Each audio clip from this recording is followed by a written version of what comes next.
Hello and welcome to LabGab, a talk show about the virtual world of Second Life. I'm your host, Strawberry Linden, and today on our show we have a very special show. We have the Linden Lab's Executive Chairman, Oberwolf Linden. Welcome to the show, Oberwolf. Thank you. How are you It's good to doing? be here. I'm doing great. Very, very excited and a little nervous. No need to be nervous. The community is really excited to meet you, so I do want to first actually welcome you to Second Life. This is the first time we've formally introduced you to the community, so I'd like to start off by having you tell us a little bit about your background before joining Linden Lab. Sure. Well, first, thank you for having me on. This is quite an honor. It's a wonderful thing to be able to, although it's one direction, it's a wonderful thing to be able to communicate with the residents, and I'm very excited. The way I got to Second Life was actually through a very, very good friend of mine, Philip Rosedale.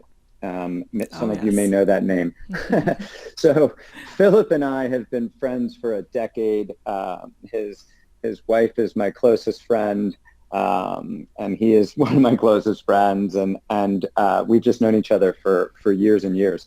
And then we actually go to Burning Man together, and Oh. not just like we both go to Burning Man. We actually go to Burning Man together in his RV, and we've spent hours and hours and hours talking about Second Life and Linden and what it means to the world, to the residents, and to the big ideas. Philip is a very big thinker, as you guys know, and he created this amazing thing. So, in fact, Philip and I went to Burning Man last year. I know it was closed, but don't tell anyone. But he and we were. I was at a Burning Man party in San Francisco, and I woke up, a little late, but I woke up to a text from Philip. We've decided to go. How fast can you get here? And it was, Wow. I'm able to look at my texts and my Uber. I was Mhm. 14 minutes from text to getting in an Uber, chasing him down in his RV, which was already on the way, but the Uber could go faster. And so chased him down and jumped in the RV, and we went to Burning Man. So we decided at 9 a.m. and we're there, and that was last year. And so as it relates to the business side, and I know these questions kind of go back and forth. Mhm. So on these trips, I'd heard about different folks looking at Linden to potentially purchase the company. It's a very, very tough, in a total business, it's a tough company to buy. So we spent a lot of time talking about it, and then it turned out to work out. That's awesome, and I love the story of you trying to catch up with Philip. So I guess these were annual trips with Philip that you doing every year with in Burning Man. Yes, except for that I see him once a week because he lives 3 blocks away from me, Oh and wow, so we tend to gather on Friday afternoons and take a walk and grab a beer, or I go over to his house or he comes over here. So he and I are very, very close, that's very wonderful close. to hear. I know Philip has obviously a very huge impact on Second Life, so it's great that you're so close with the founder.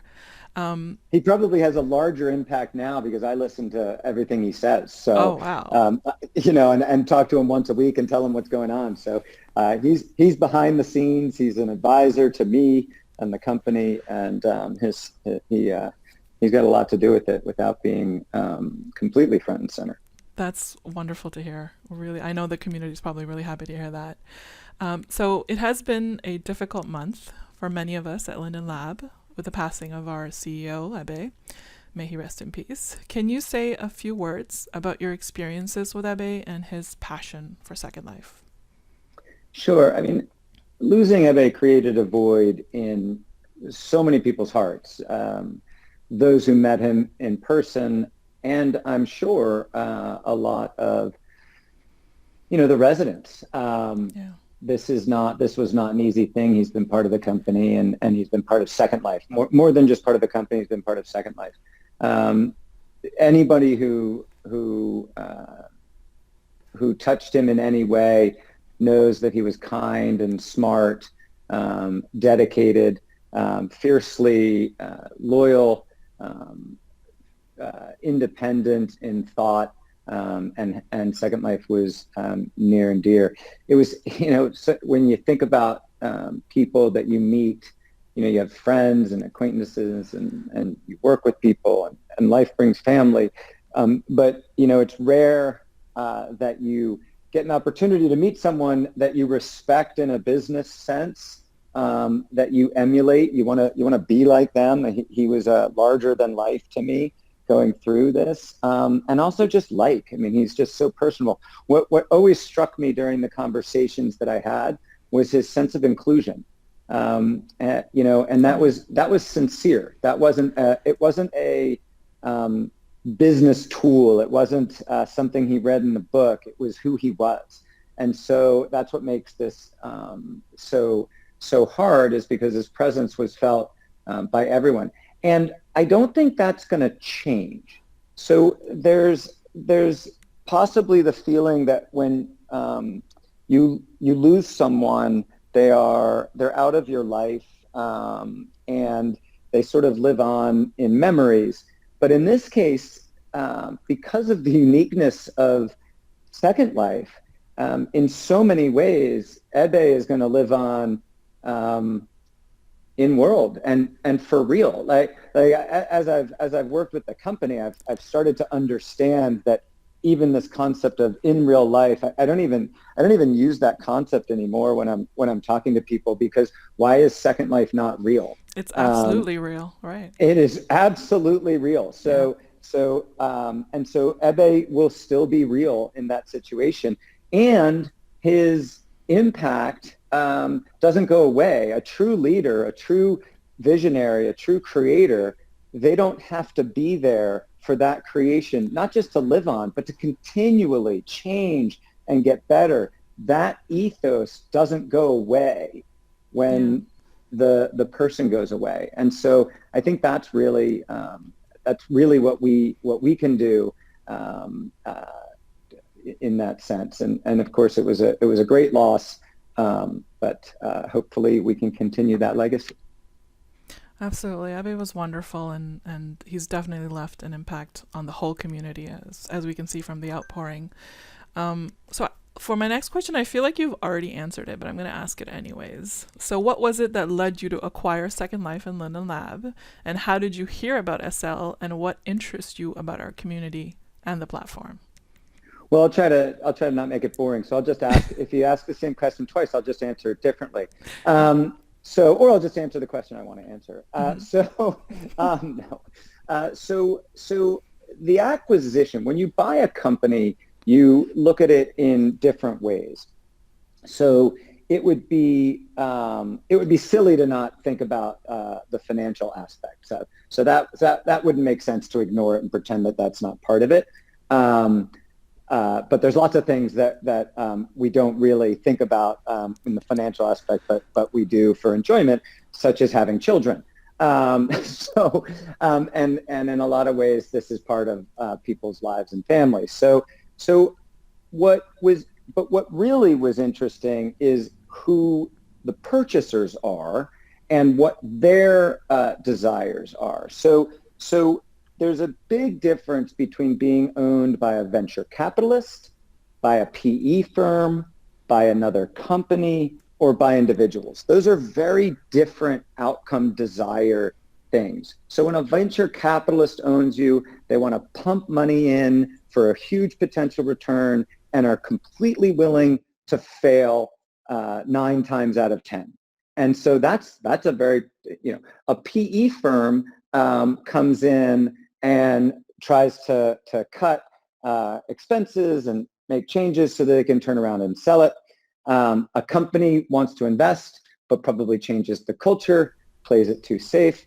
And then when you have 2 individuals like Randy and I who buy it, we're sort of in it for lots of different reasons. I've never had more fun involved with a business, to the point where I actually used to think when people said, "Oh, I have so much fun, I don't think about it as work." And actually never believed them. I didn't think that was a possible thing, at least for me. While I do still think it's work, I will tell you that there hasn't been a day yet where something hasn't made me laugh during the day, or put my head in my hands and just shake with a combination of anticipation, Yeah. fear, love. I mean, this thing is unbelievable. So that's really what came to be. And so this is a passion, not an investment. I think you nailed it, and I think that's probably how majority of the employees who work here feel. I know that's how I feel about my job. Every day is an adventure. So that's great to hear. Can you clarify a bit about who technically owns Linden Lab and who is making the business and product decisions about the company now?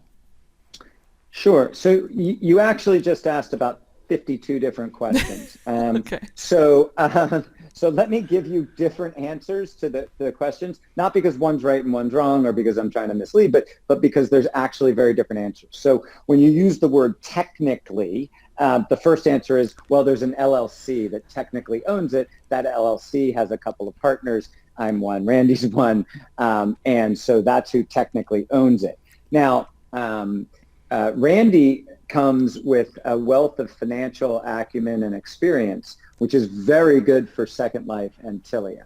I have a very entrepreneurial background, which hopefully is also very good for those two companies. And we're going to talk about those two things because it's hard to talk about one without the other. People see it almost as a this versus that. And it's really not with these two. I know that there's been that issue in the past, but with these two, there really isn't that concept. So the business and the product decisions are, of course, related, but separate. When I think of business, I think of very external, right? So partnerships,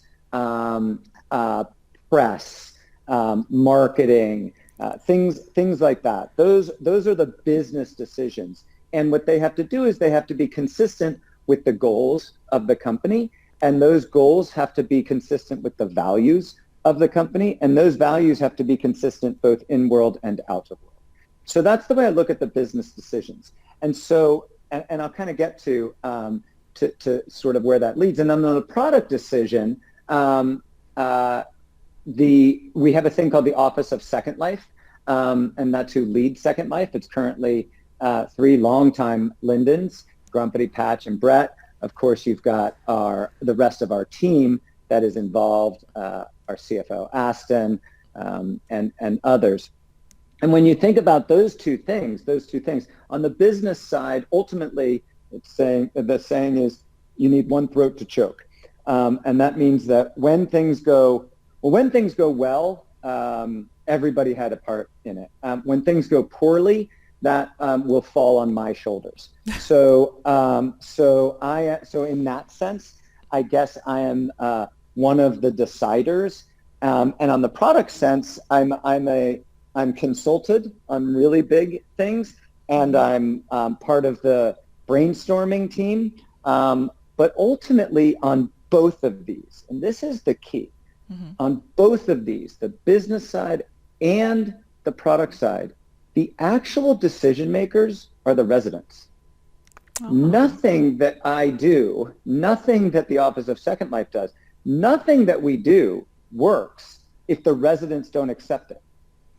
And that's across the board, right? If we change the Second Life brand in a way that it makes people not feel good when they're in world, that doesn't matter. It doesn't matter what I think. It doesn't matter what Brett thinks or what our general counsel thinks. What matters is what do the residents think? And so the residents are the deciders. And that's both there's so many cliches out there. I happen to love cliches because I think that they become cliches because they're true. But with great power comes great responsibility. And so I put a lot of the decision making in the residents' hands and how they react. And so the feedback, the thought process, there are very good ideas, and we just want more of them. And I think we're going to get into some of those details later. But that's you're deciding what works and what doesn't, what to build, where to go, and how the world will grow. Right. I always say feedback is so important because that's how you're going to learn what people want. So I can see that you probably already have, but have you had a chance to go in world? And if so, what have been your impressions so far? I mean, I like your avatar. How did you? Yeah, well, this is my avatar that I'm wearing for anybody who knows me, and this is my professional avatar. No one's actually seen my other avatar, which is Oh. another account. So I do go in world. Hmm. Not I'm not spending probably the time that maybe others do, but I have gone. I ask lots of questions, and I have a lot of fun. Sometimes I go in as Oberwolf, and people will somehow figure out who I am. They know I'm a Linden, but Yeah. someone will look me up during it and see that who I am. But I also go in under other avatars and names, and get a very different experience. So, and also I think Patch can see everything in my inventory, so I have to make sure that so I will tell you, so that I did go in, and I will tell you that you know, I don't think it's a secret that Second Life is hard to kind of get going. And so because I was so interested in it, I refused any and all help Hmm. from any Linden. I just did not want a single thing. And by the way, that starts from the download because I'm on a Mac, and Oh when you yeah. first download it, it puts up a warning. And Yes. literally, we hadn't closed the deal yet, of course, because I was doing it. And it puts up a warning, and I'm like, okay, I'm just buying malware. Like it's terrifying, I the know. warning. And like, so that was my first experience. But I got in there, and then I went to London City, and Oh. and people were so helpful and joyful and everything. And then again, and so some people started to help. And I remember a couple things. One, I remember when this person who was helping me, and I didn't know the etiquette and stuff. And I was like, hey, can I give you some Linden dollars? They're like, no. They actually walked away because I offered them Linden dollars. So that was a learning experience. I was like, okay, great. Why were you offering people money?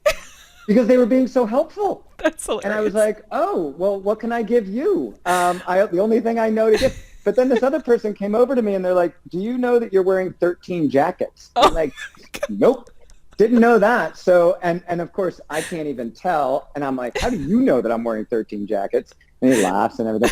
But on my own, I went and got a wolf tattoo. Oh. And when that happened, then I was hooked. So once I figured out how to put a wolf tattoo on my chest and have a jacket that could kind of show the wolf tattoo, and I was able to have long hair, then I was hooked. Like so, yeah. So, are we gonna see this wolf tattoo on the show? Uh, I possibly. No, I'm just putting you on the spot. Yeah, But no, that's great to no, hear your stories. because then I won't be able to go in underground and That's really true. experience everything. Yeah. So you still do that? Go underground? Oh yeah, So yeah. much I fun. was in. Yeah. Oh yeah. And I can't tell other than the wolf tattoo. Of course, now everyone with a wolf tattoo is going to get accosted, Right. but I will never break character in Okay. my non-professional avatar. So Yeah. you're not gonna get me to break character. And just before the residents start messaging me, I do not know what his alt is, so don't Nope. ask me. Nope. Because the first thing that's going to happen is I'm going to start getting IMs about it. So Nope. a big question that we've gotten from many members in the community is about the future of Second Life and what your plans are for Second Life and what can the community expect to change versus staying the same under your ownership.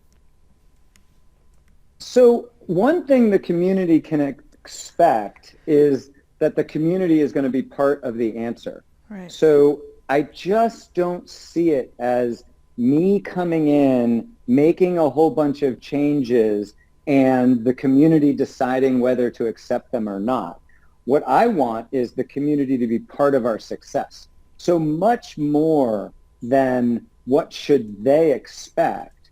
I think what I would rather the conversation be is what are the communal goals for Second Life? And so I look at it, how do we work together to bring Second Life forward? Or do we just stay it the way it is, keep it the way it is? And so let's think of an analogy, and you're having a party. Now, Second Life has been around for a while. We can't ignore the past. That would be silly. But history is always looking at us, right? So I'm not going to sit here and say, oh, well, we used to do it this way, we used to do it this way, we used to do it this way. That's the way it's always been is a dangerous thing in business, but also in life. Like, that's the way it's always been is how you lead to non-accepting of people. That's the way it's always been is how you end up with the glass ceiling. We have to remove that's the way it's always been from the lexicon of both in Second Life and out here where I'm pacing in my home office. So we have to take off the shackles of that's the way it's always been, but not just not ignore that can create fear also. So the way I look at it is, if you don't embrace change, I promise you will like irrelevance a lot less. So we don't want to end up irrelevant. Right. That would be the worst outcome. And I can mess that up, and the residents can mess that up, the management team can mess that up. So we're not going to change for change's sake. Mm-hmm. That's not the way this is going to work. What's going to work is we're going to look at this and we're going to see how do we evolve. And so when I go back to this analogy, so Second Life's been around for a while. If you were having a party, if you throw a party, it's probably 10 o'clock right now in Second Life. Now, I like parties that go till 6 a.m. Okay, mm-hmm. And this one started at 4, 5, 6, or 7 in the afternoon. It was a pool party. It's moved. Now there's a DJ. So I don't want this party to end at 10. I don't want this party to end at midnight. I'm hoping I don't want the party to end at all, right? But if you're having a party and it's 10 o'clock, what do you do? It's not the same as being 4 o'clock. The kids have gone home. So you get some better food, you bring in a new DJ. But one of the things that I like to do at my party is have more people show up and have them be interesting people. So I've had parties at my house and, with friends and everything. And then people are like, who's that? I'm like, oh, that's the person I met at Neiman Marcus because they helped me buy a shirt and I thought they were really cool and fun. So I invited them to my party. Mm-hmm. I've had people walk in off the street. Mm-hmm. So I think that what we have to think about is the future is how do we keep this party going?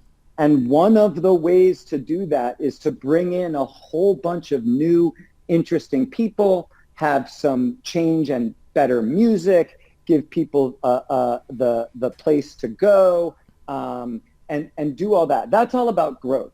And so what can we expect to change? My hope is that what we can expect to change is that more people find out about Second Life, come in and experience Second Life, and have it be part of their life. Right. And if that happens, I believe we will all be happy. Now, I'm sure that there's some residents that say, no, we don't want anything to change. Well, it's going to. Right.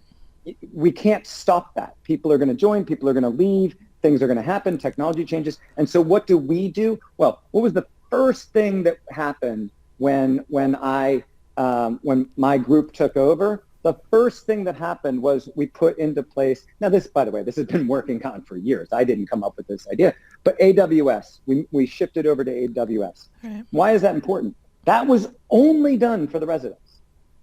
It is more expensive to run on AWS than to run the way we used to. Right. Now, the way we used to, we were going to have to put some more investment into it, but that decision was not made for a financial reason. That decision was made to have a better experience for the residents. It was more expensive. We made some adjustments, and that's what you'll expect. So if the residents were to go to the Office of Second Life and say, we need this, and this costs $5 million, my response is, okay, where do we find the $5 million? Because I have to do that. Right? Right.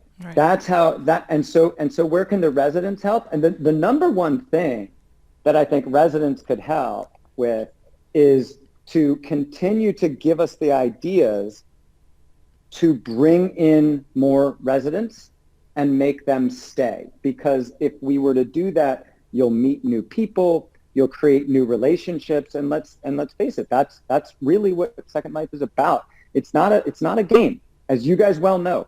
Yeah. The only reason I'm saying that is to make sure that you guys know that I know that. Yeah. It's not a game, and so the ideas for how to bring residents to the communities and the communities to new residents, that's how this is going to be successful. And so that's really what I'm focused on.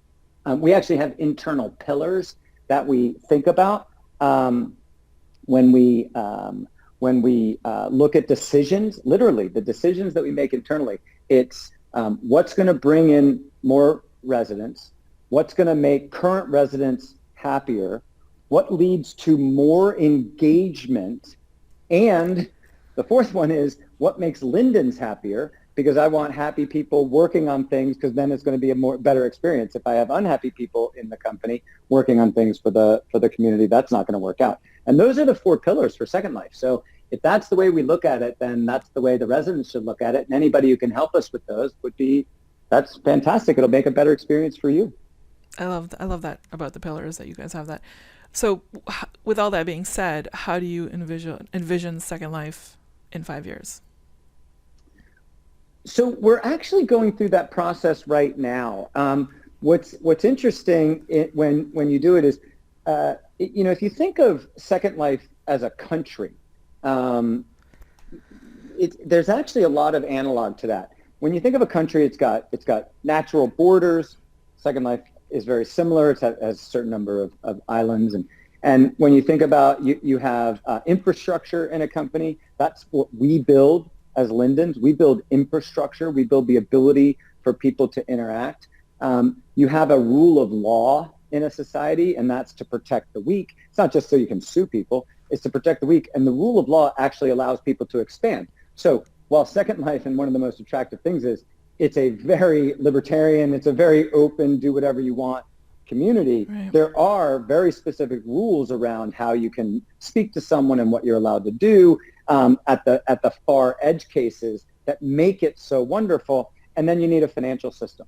And the financial system in a country is incredibly important. In Second Life, it is equally important. And for those who don't exactly know, I can explain it, because I know one of the questions, when you gave me a hint to one of the questions about Tilia, the financial system is as much a part of society in the world that I live in outside of Second Life. It's as much a part of that as it is in Second Life, and we can go into that later. So there is actually a curiosity about Linden Lab's other product, Tilia, and how that fits into the future of the company. Perhaps you want to share a bit about what Tilia is and what your vision for the growth of Tilia is in the near future? Yeah, so let's talk about Tilia. So the concept that it's Tilia versus Second Life, that is a misguided framework. Right. And so I think when you understand the history of Tilia and what it is, that'll make a lot more sense. So when Second Life started, it committed to user-generated content. And that's the beauty of it, right? We have creators, and creators are the backbone. We have land that different people own and break up. It is a economy. Creators create for various reasons, but one of them is always because they can make money. And so what Second Life did was they allowed creators to interact directly with other residents, so that the sale happened off Second Life's books. Unlike any other game out there, including the games that you think do it this way, Second Life is the only game where a creator actually sells directly to the buyer. Even in Roblox, even in these other games, that doesn't happen. The money goes to Roblox. In our world, the money, when you buy on the exchange, you're buying it from creators. We never touch it. It's like eBay in a way. eBay doesn't ever touch the goods, and eBay doesn't actually touch the money. But what did eBay need to be successful? eBay needed PayPal. Right. And eBay would never have done what they've done. And eBay has changed lives. It's made people better. It's found things. I love it. There's no eBay without PayPal. So you'd be sending checks at best, or eBay would be running your credit card. eBay would send the money. It's just so what they did was they basically, and they, now we, created a PayPal experience so that this money could go back and forth also. So not only could the creator create these virtual goods and do it, the money could go back and forth. Well, what happens when you do that is it becomes regulated. So I know this is getting very detailed in the business, but it's a very important point to why we're set up the way we are. Moving money is a regulated transaction. And so you need what's called transmitter licenses to do that. And so Tilia is the company that actually owns the money transmitter licenses. Okay? Right. So because the one thing that then Second Life did that no one else has been able to figure out is the creator can take that money and turn it into what's called fiat currency, or US dollars, or whatever they turn it in, whatever currency they turn it into, that's called fiat currency. That becomes a regulated transaction. So we needed to have a company outside of Second Life that did that. And so Tilia was born out of Second Life. But Second Life cannot exist without Tilia. Right. The entire economy would need to get shut down if Second Life was not partnered with Tilia. They originally were the same thing, but because of regulations, we separated them out. And now Tilia and Second Life are very distinct organizations. But think of Second Life as a customer of Tilia's, but Second Life can't exist without Tilia. Tilia benefits from having Second Life. And so Tilia as an entity, we want Tilia to be a strong entity and that supports Second Life, but also others. So what we've done is we're opening Tilia up to other people who want to have the same financial rails, not competitors to Second Life, but the same financial capabilities that Second Life has created are desired by other games out there. And so Tilia is now a provider of that third party, just like PayPal was predominantly eBay, but then allowed other websites, other people, you and I, to use PayPal. That made PayPal very successful, and it actually helped eBay a lot in the early days. And so that's the difference. So when I think of putting resources in one or the other, resources are time, money, energy, relationships. That's what I think of when I think of resources. So there's the concept of I have a certain number of resources is real. We only have a certain number of resources, a certain number of dollars, a certain number of employees, a certain number of hours, a certain number of technology. To think of it as a competition between Second Life, that's misguided. Anything that I put into Tilia to create a better experience for a customer benefits the consumers, the residents of Second Life. And so it's not how I view it. In addition, as I put resources against things, the Second Life community, if the resources lead to growth and engagement, as I've told other people, there are unlimited resources that can be devoted to Second Life if Second Life is growing and engagement increases. So anybody who can come up with an idea that leads to a better experience in Second Life will get handed resources. That's resource allocation, and that's the way I look at it. That sounds great. I think that's what the community really wants to hear, and know that Second Life isn't going to be left behind, and priority is not one over the other, which is wonderful. So I'm going to skip the next question. I'm going to cut this part out of the video because I think you answered the other one. We're talking about resourcing. So I'm going to go on to the last question now. So I do have the rest of the leadership team on next, right after a short break. And I just wanted to wrap it up quickly, but I wanted to give you an opportunity to, if you have any last minute comments that you'd like to share with the community. Sure. Well, thanks for that. So I think that I guess I'd like to share that I recognize how an ownership change can lead to fear and anxiety. And anxiety is and potentially anger. So when we look at emotions, Anger is simply, this isn't working for me, right? You get angry at traffic because you don't want to be in traffic. You get angry at a person because they're doing something that you don't want them to do. It's actually quite a simple emotion. You don't want to move that into rage. So and it's a very it's a canary in the coal mine, right? So if you see angry residents, you know that you're doing something wrong. There's a better way to communicate because anger puts the other person on the defensive. The other thing is anxiety. So anxiety is merely the fear of the unknown. Anytime you feel anxious, it's because you are afraid of what you don't know. Once you know it, then you can move to other emotions, but your anxiety goes down unless you're really dreading it. And so I think the important thing that I would like to communicate is that I recognize that this is out there in the community, that I recognize this is out there with the residents, and that I am devoted to reducing the anxiety, to avoiding any anger, and turning it into my much more favorite emotion, which is joy, right? It's beyond happiness. Happiness is satisfaction. Joy is this feeling that comes from within that is beyond satisfaction. It's beyond happiness. It's different. It's not happiness times two. It's this feeling of an explosive connection. When relationships are working, when cloudy days look sunny. It's just, and that's what I'm going for. And I think that the way that I recognize that the way to get there is not what we would call top down. I am not going to come up with the ideas that make Second Life the best party to be at until 6 a.m. That's not going to come from me. It's going to come from you. It's going to come from the residents. And it doesn't mean that we need comments. It doesn't mean that we need long emails, although that's great. And all ideas are good. What it means is that, you kind of vote with your feet. You help us bring in, if you bring in other people in, that's a sign that you're having joy, right? When you have joy, you want to share it. And so I'm really looking for that joy.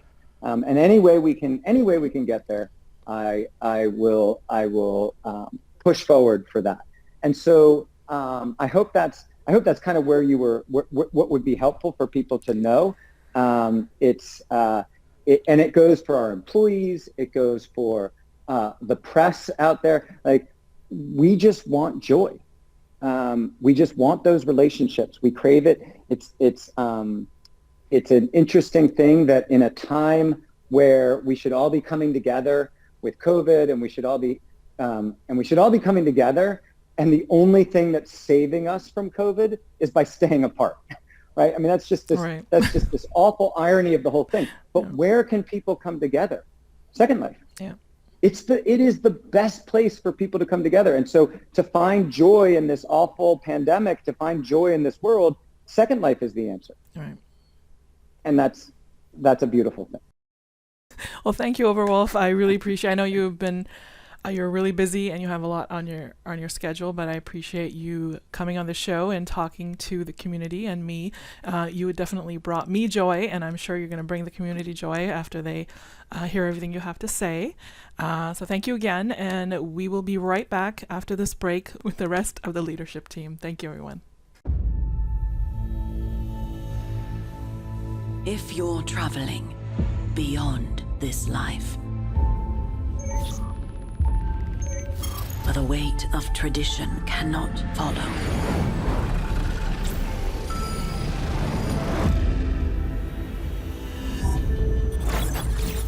do not fear reinvention.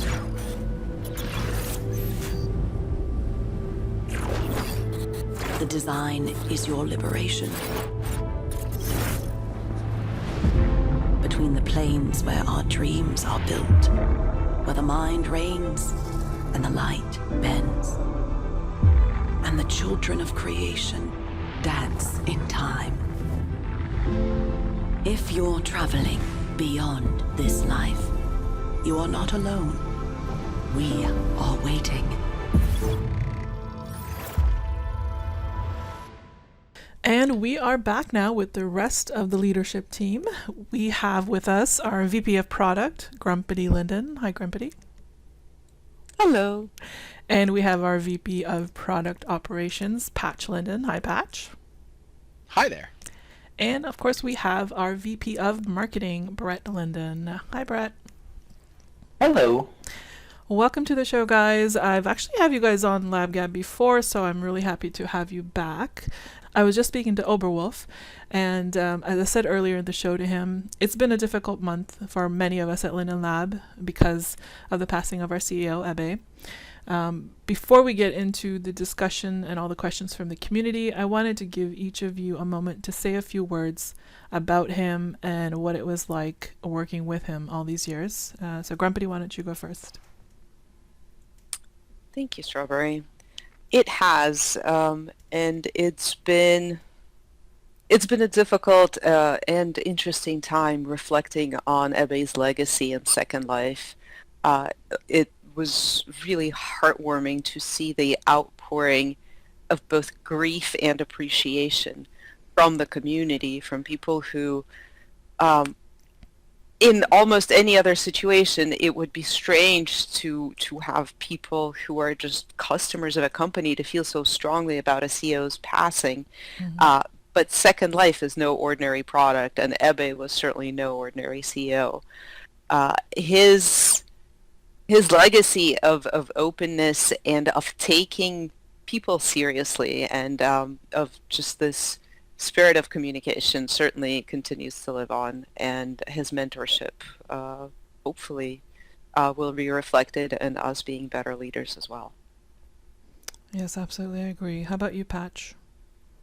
Yeah, I mean, I think I would absolutely echo everything that Grumpity just said, but also, you know, his mentorship, his leadership, his openness, his transparency, all certainly left, you know, permanent marks on everything that we've touched and done, including even for myself and learning from him, you know, being, you know, our leader and a friend. You know, the words sometimes escape me to just kind of bring them together and say, you know, he will never be forgotten. He absolutely left his mark on Second Life, and the community, you know, absolutely felt this, as well as all of us. Yeah. And Brett? Well, for me personally, he was just a great mentor, genuine, kind. It's not something you often see in CEOs or leadership like that. I mean, just really personable. And he really, really cared about Second Life and the community and its values, and was committed, you know, to Second Life, really cared about it. So, yeah, it's tough. Yeah, very tough. Patch, will there be a memorial for Ebe? We do have a memorial set up in World, in a region that we named after him. It's called Altberg.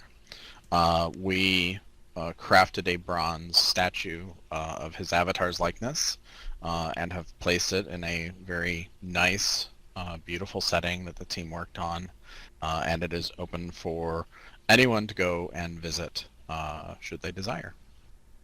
That's great. Hopefully we can share the link to that after this show. Grumpity, I'm going to start getting into all the questions that were submitted by the community, and the first one that I have for you is many of the residents are curious about what the immediate future holds for Second Life without Ebe. How will key business decisions be made moving forward? Well, the good news is I don't think very much is going to change because for quite some time now, the key business decisions have been made by the Second Life leadership team, largely in agreement. It's highly unusual for us to have a situation where we need a single tiebreaker because, you know, Patch and I can't duke it out, or Brett and I can't see eye to eye and can't come to a consensus. So the decision making doesn't change very much. There's certainly a missing mentorship and a presence that Ebe had with us that's no longer there. But I think, as Oberwolf discussed with you a little bit earlier, and as we touched on, we have a leadership team for Second Life. We make most decisions jointly. Not all decisions need consensus. Sometimes they just are there. And there's a ton of mutual respect within this team. So I hope that residents in the community can see that there's a continuity. Yeah, I think they definitely can. Grumpity, the next question I have for you is what's next for Second Life? What will be the next big update for the Second Life viewer? And is there an approximate release date? Sure. So on the viewer side, our big push right now is the work we're doing on the new user experience. And the changes we're doing are incorporating changes to the viewer as well as work on the onboarding experience and then the early user experience in world. Those will be rolling out really soon. Still early on in the summer, and the viewer updates are already in RC. The current UI viewer that's an RC download is going to roll out soon. It does some work to simplify menus and group elements together so that they're better for new users. We're going to continue work in that direction. There are also continue to be lots of changes on the performance side and bug fixes, etc. Certainly, and we're gearing up some larger work to improve rendering performance for everyone. That's going to take some time longer. So I'm going to pick on you a little bit longer, Grumpity. We have quite a few development questions that came in, starting with future support for Macs. Can you talk a bit about the Mac viewer development? Due to the Apple OS not supporting OpenGL since, I think, 2018, do you have any solutions for Mac users to improve the performance of SL for Mac computers, including the machines with the new M1 chip? Where's Oz to shake my fist at when you need him? To put him on the spot in a lab, Gab. Yes, I do have answers, though, that aside. We absolutely understand that Mac is important to lots of people, and we plan to continue supporting it, which I think partially is the concern underlying these questions. We're looking into upgrading our graphics API to support more modern tech like Vulkan and Metal, which is Apple's preferred API. Because it's Apple, there's still some question about what future backward compatibility support will look like. And overall performance, I think the answer is the same. We're actually working on a viewer project I haven't yet mentioned, which is just a UI piece, a performance floater, which will unify some settings for people to easily access to go, my frame rate is terrible, I wonder what's going on, and adjust a few of their settings right away in one place, easily accessible. Obviously, this is a fix that is only surface issue addressing individual performance, but because we have people running the viewer on so many different platforms, the individual presets that affect their performance will vary. There's more work that we're teeing up longer term to improve everyone's experience. Sounds good. I can use those little easy to get to changes too when I'm having some FPS issues. We have Certainly. Absolutely. We also have a question about support for the Space Navigator and why it doesn't work in Second Life anymore. Do you know? Yeah, Space Navigator is it's a valuable tool for many creators both inside and outside of Second Life, and historically there were some difficulties getting it to work correctly in SL because of the different drivers when using Space Nav drivers. Otherwise, it worked fine if it worked natively. with some of the updates that came out to Catalina and Big Sur on Mac, we saw functionality that faltered and then improved with driver updates. And as Mac OS rolls out incremental updates, performance and something breaks, then it starts working again. We're not sure there's anything we can do on our end to make it better. It's all up to Mac OS development right now. Right. I don't have a Mac, but I'm actually right now using Space Navigator, and I use it in every one of my live streams, so it does work. I just plug it in. I don't install any of the drivers. I don't know if that makes a difference. Awesome. Is that something you could suggest to Mac users as well? I'm not sure. Maybe. Maybe. Okay, so we have a lot more questions about mobile. Can you give us details about what stage the mobile viewer development is at? A little bit. We struggled a little bit this year because App Store approval during the pandemic was particularly Kafkaesque. Mm-hmm. And our team, we finally were successful. Our team got approval from the App Store. Right now, the mobile app is just a mobile chat app, and it is meant as a companion communicator. We should be ready to have a public beta. I'm sorry to say really soon. I'm not allowed to give any dates, but I think it's pretty soon. At the same time, I do want to point out that there's at least one great third-party viewer that works on mobile. It's the Speedlight viewer. We worked with them. I don't generally plug third-party viewers, but in the case of mobile, the options are limited.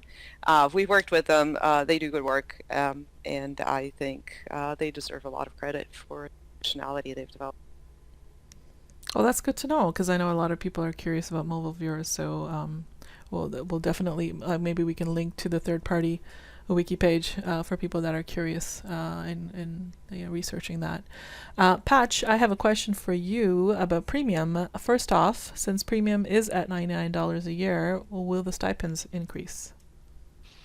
We always look at these sorts of things, and I think at the present, no, we don't have any plans in the foreseeable future to increase stipends at the present. Okay. And Grumpy, there's also curiosity about future changes to premium memberships, announcements or updates about Premium Plus and resident auctions. Do you have any of those? No announcements. So Premium Plus, we had to put on hold for a bit, largely due to needing to focus all of our team on uplift work. I know there's a lot of interest in Premium Plus in the community and in general in doing multiple levels of service.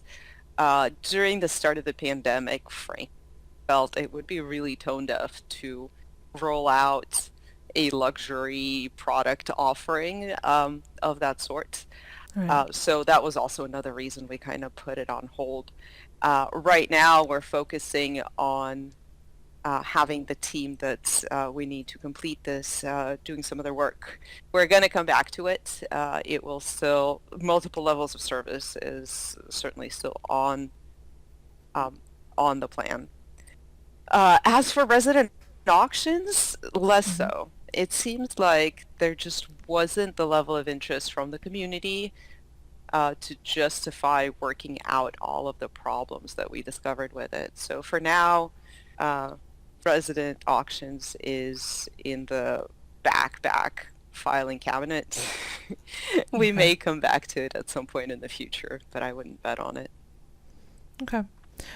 Patch, would you consider scalable performance for regions, where for a premium, a busy full region may pay a premium to be allocated more script time resources to run more scripts and enjoy even better performance?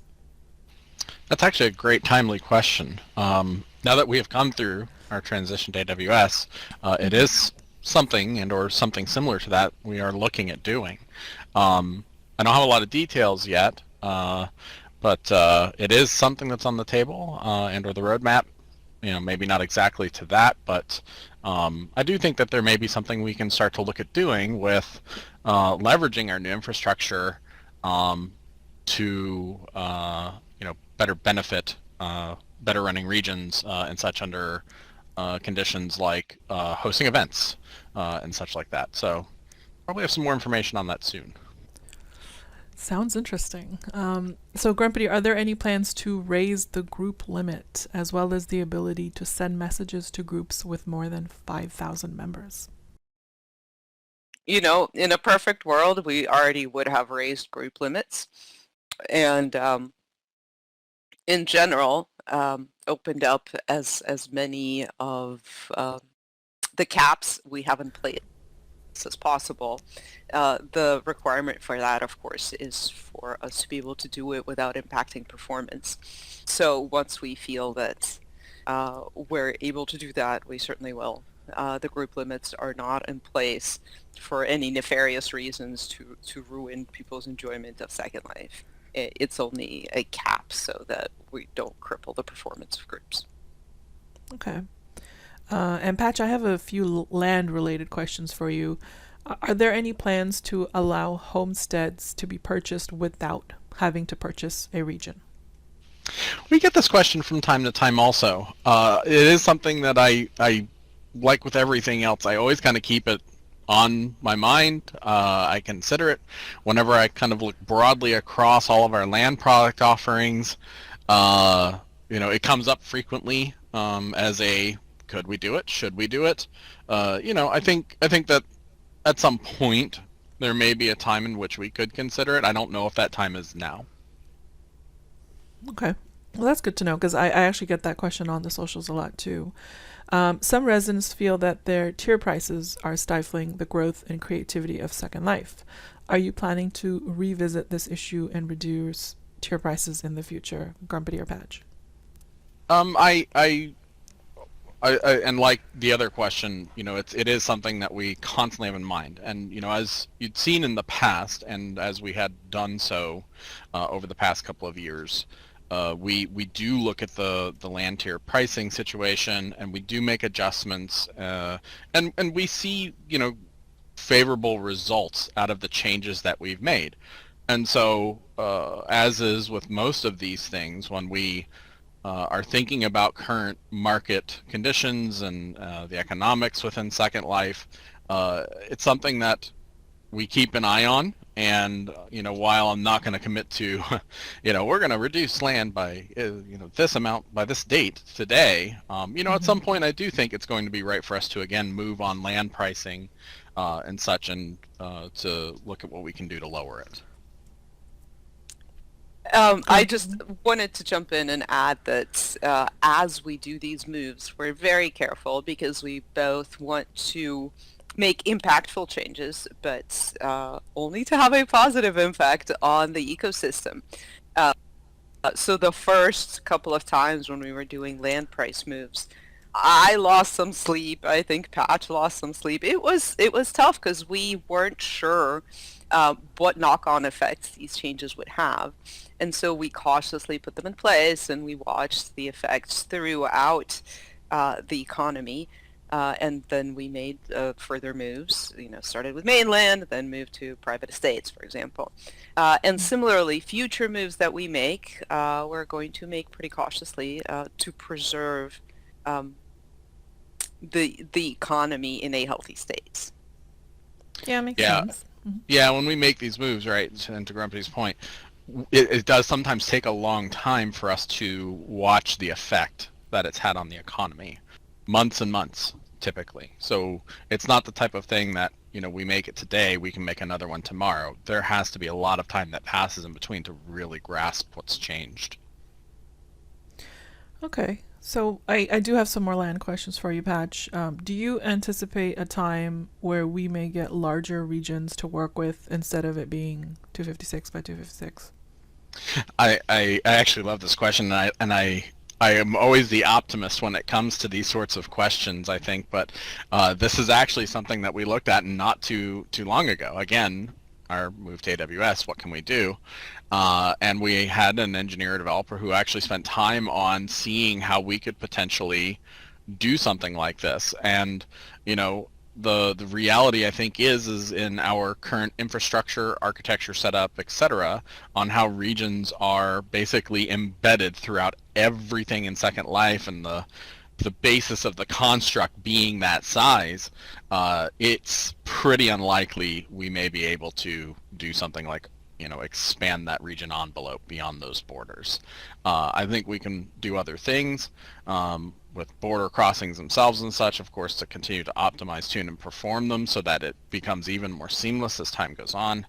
But the reality that I think we're going to get away from that particular little square box that we today call as the designation of a region and size, I don't think will change.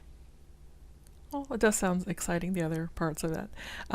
So there's a question about community centers. Well, there's many lovely community centers, clubs, town halls, etc., that cannot be used to host events, which would require any custom decorations and music and so on. So would Linden Lab consider allowing residents to make temporary or even permanent community-approved adjustments to common space? So we actually have just as many probably that we do allow for. Okay. Lots of them for sure in Belisaria. Some of them aren't, or some of them have been moved over to Belisaria, such as the Galaxy cruise ship is a good example of this. It's huge. It has tons of usable space. And we do actually have a program in place for residents to come in and they can request to use these spaces, these various community areas. And we have a pretty good list or roster sheet of them. I would dare say probably about 24 spaces that we can offer to residents to allow them to use them for temporary event spaces or setups and stuff, and they can go in and set them up and decorate them. The Belisaria Fairgrounds are a great example of another one where people go in and they will take it over for about a week. They'll set it up and decorate it for whatever their event is, hold their event, and it's done. So yeah, it's out there. It does actually already exist. If there's other places of interest, we just would potentially need to add them to our roster if they're not already there, and people just may not know about it. So how do people sign up for this if they want to? Like, who do they contact? Best person to contact is actually Mischievous Mole. She is kind of the head of the program for using these venues, and she has the list at the ready to say what's available and when and schedule it. Awesome. Good to know. Okay, so Brett, I have a bunch of marketing questions for you now. Hope you're ready. There's some questions submitted from the community. A lot of marketing questions. Can the team talk a little bit about any successes from marketing campaigns in the last year? Has the SL population maintained a steady growth? Has there been a good response to campaigns? Basically, just interested. I'm interested as well because I love to think of SL reaching new people and shedding the old image of SL. Yeah, there's a lot in that. All right, so this may be a little long, but I'll try to go through it. So I would say we're characterizing this year as the quote-unquote year of experiments. So speaking of where we're going for the rest of this year and what we're doing now, that means we're trying a lot of different things, and some are going to work and some are not going to work. But the goal, of course, is to see what actually moves the needle for registrations, engagement, etc. And really getting outside, in some cases, of our comfort zone of things that may not have been done before or maybe have not been done in a while, to try new things. So the most visible experiment so far, in fact, the one just looking at the community forums that I've seen commented on, is our recent tests that are ongoing on the nonloggedSecondLife.com homepage, which people have probably noticed looks a little different than it did, I don't know, a month and a half ago. We're basically in the middle of doing a lot of A/B tests that swap in and out different messaging, different imagery, in some cases video. So, you may see something that somebody else at the same time sees differently when they go to the non-logged page. That's because we're doing these tests. And of course, seeing which works the best. And getting feedback on that. Probably the most commented on or unexpected aspect of that particular experiment is the integration of the video, which many have noticed has something unusual for us, which is physical actors in avatar-inspired costumes, interspersed with, in most cases, people will see in-world footage. So that homepage video comes from a larger commercial production shoot that we internally called Children of Creation, sort of just the name for the project. It's a concept ad that aims to capture essentially the power of creation and imagination, and how, one's imagination can take flight from the physical to the virtual worlds, kind of playing on the flying aspect of Second Life and the freedom of expression. There's actually multiple edits of this commercial, including some that include a good amount of actual Second Life footage, but there's also a director's cut, quote unquote, that only teases but doesn't really even fully show elements of the virtual world, and that will surprise a lot of people. So while the commercial has not been deployed widely yet, there are plans to initially at least discreetly test various edits, and that does include the longer director's cut that I mentioned. And actually, interestingly enough, even though we haven't talked a lot about it to the community, we actually did submit it to, or it was in competition for one of the advertising industry awards called the Tellies, and it won top prize just a couple of weeks ago. The top, actually in two categories, the Gold Award, first place, up against like Sony and a bunch of other major, industry players. So the Telly Awards, for those that don't know, and you can Google it, recognizes artistic achievement in video advertising. It's judged by, I think, about 250 peers in the ad and marketing industries. So full props, honestly, to my colleague Darcy Linden, who really led that particular project. So that's been the one thing. But there's more. I promise you it'll be a little long. I apologize. You can virtually kick me. No, you're good.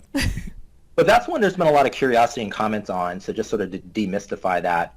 But we are doing other experiments too. It's the year of experiments. So we have win-back, quote-unquote win-back initiatives to win back lapsed users that haven't logged in a while through a variety of tactics, including things like testing out Linden dollar, incentives to come back in varying amounts, free virtual items, etc. There's a lot of other things we're looking at. I'm not going to commit and or reveal the roadmap on it, but look, things like daily login rewards are on the table. Not saying we're going to do that, but looking at it, and other things. Just obviously looking at things that would drive people back in world.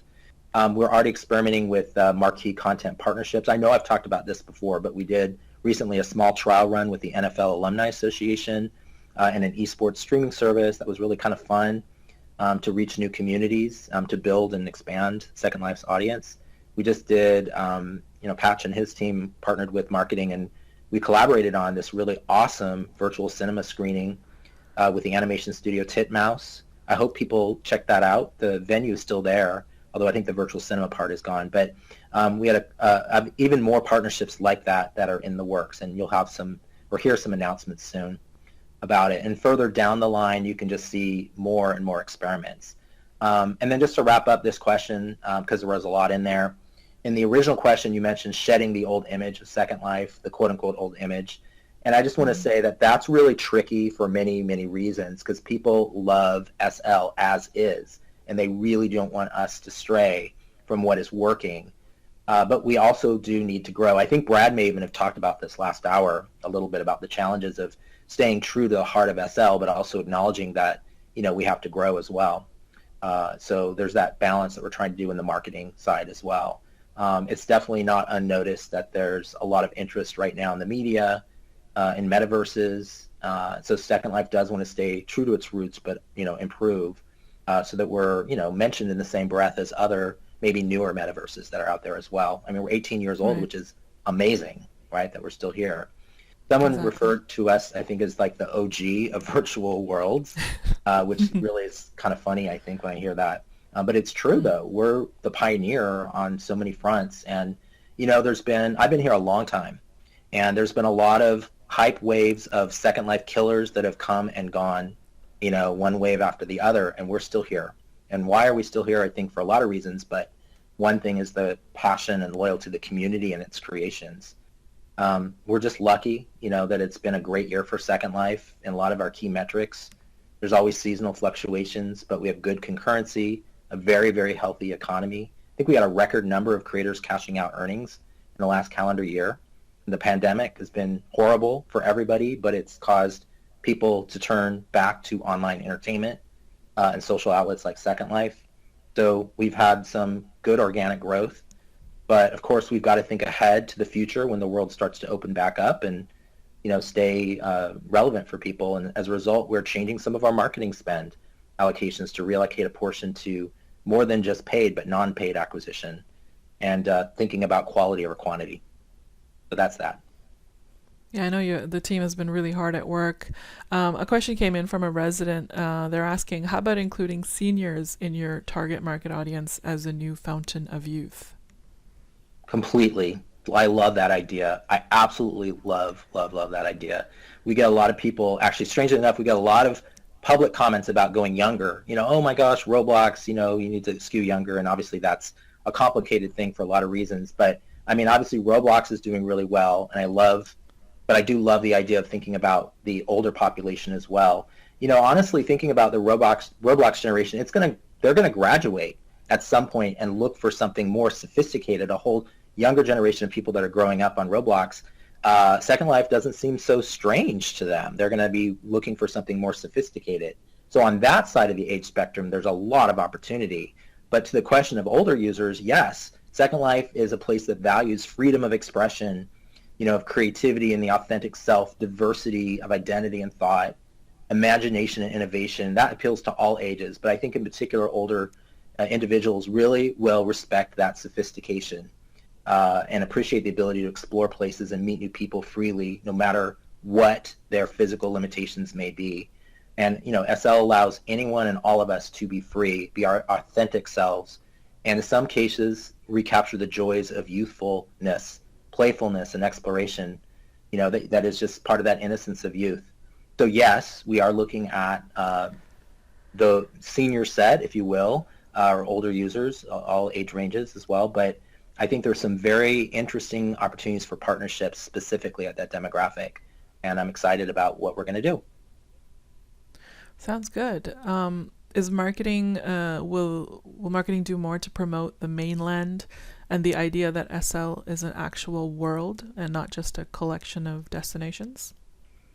I think that's a fair, I don't know if it's a criticism or request, but I think that's a fair comment. We've not, to self-reflect, I don't think that we've done enough yet to emphasize more of the interconnected nature of the mainland enough.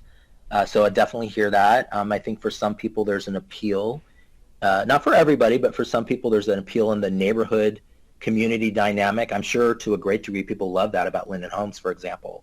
But in the mainland as well, and even the continuity of the mainland, right? That everything's so connected. We did that great 6-part series on the railroad systems, some of which were in the mainland.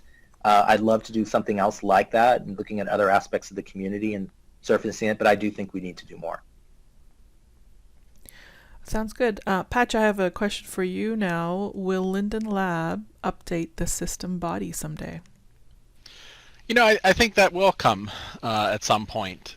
We have to modernize it, and I don't know when exactly that'll happen. It's certainly on our minds, and I think it's time to do that. I don't know how that'll shape up, but we'll see. I think more will come about on that at some point in the near future. Yay, I'm looking so forward to that.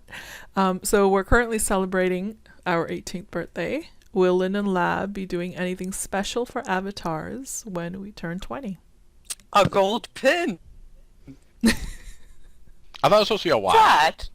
Oh, I'm sorry, a gold watch. Free gold watch. I think it's a great idea, and I think we love this question. Yeah, I think absolutely we will do something. We will put something together because hitting a gold 20, Linden bear. Yeah, that's a big milestone. Well, I'm looking forward to it. I can already see the juices flowing. So my final question is going to go to all of you. It's been 2021, 2020 has been a challenging and interesting time in general, obviously because of the pandemic. Second Life has seen growth due to it. At this juncture, where does the leadership team see Second Life going in the future? What are your hopes and plans and dreams for SL as we move forward and further into the 2020s and beyond? So, Brett, why don't you go first with this one? I think I may be saying something that Brad said last hour, but I agree with it about this question. So I think the community is really going to help us drive, the direction to a great degree. So I think that will help us determine, what Second Life looks like in the future. I think I'd like to see, just sort of marketing, dealing with the media quite frequently, I'd like to see more appreciation and acknowledgement of Second Life, frankly, because we're a pioneer in so many areas. The idea of virtual economies, virtual land, virtual communities. There was an article last week that even talked about the Bitcoin phenomena in its early days. I don't know if they were, how that unfolded. I'm not personally familiar with it, but it was playing the idea that, where Second Life kind of led the charge on, virtual economies and connecting that to Bitcoin, and even some experiments that connected Bitcoin that are now no longer active. But that was interesting. But we've been right on the forefront for so long. And, it's just frustrating when the media sometimes might put us in the margins. I'm sure, it's great to be mentioned. Thank you. But, we're the OG, as I said earlier, of virtual worlds, and we're still really active. So we have a lot of work to do to kind of remind them of that and think about the next 5 years. So I hope we continue to improve and grow, and I hope it gets maybe easier to use for people, and I hope that we continue to be a welcoming place, because honestly, the physical world sometimes can just be a little intimidating and unwelcoming, but hopefully Second Life will always have the doormat up for people. That's great. How about you, Grumpity? Everywhere. I think Second Life is going everywhere. Yay. While, yay! I think, I don't know, I've never been quite as excited about the possibilities and opportunities before us as I am now. And it's true. I genuinely believe this. I think that we are poised for growth and development, and we are the granddaddy of the metaverse. We both have the wisdom and the irreverence and the respect for our residents that I think so many of the ventures into the metaverse still are missing today. I love that the world is once again excited about the idea of virtual worlds and the metaverse. It's awesome. We've been here waiting for you, and we've got a lot to show. Absolutely. How about you, Patch? To infinity and beyond. Oh, wait. I think that was a movie. All of that, but you know what? I want us to get to a reality where I can pick up my iPad and be in Second Life, and I want to get to a reality where students with Chromebooks can log into Second Life with ease and it work well, and participate in virtual learning sessions from halfway across the globe, learning about different things that they would have never been exposed to in your typical real life learning environment or setting. I want it to just expand people's horizons beyond reach, and to do that and to grow Second Life to proportions in which I think everyone can realize their dreams, and that's where I see it going. I want it to get there. I'm so excited to hear all this. This is great news.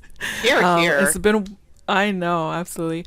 It's been so wonderful having you guys on. I'm gonna let you go now. I think I've had you for a while now. And tomorrow, actually the rest of this week, everybody can catch you. I think tomorrow it's Patch at 1 p.m. with Meet the Lindens with Safia.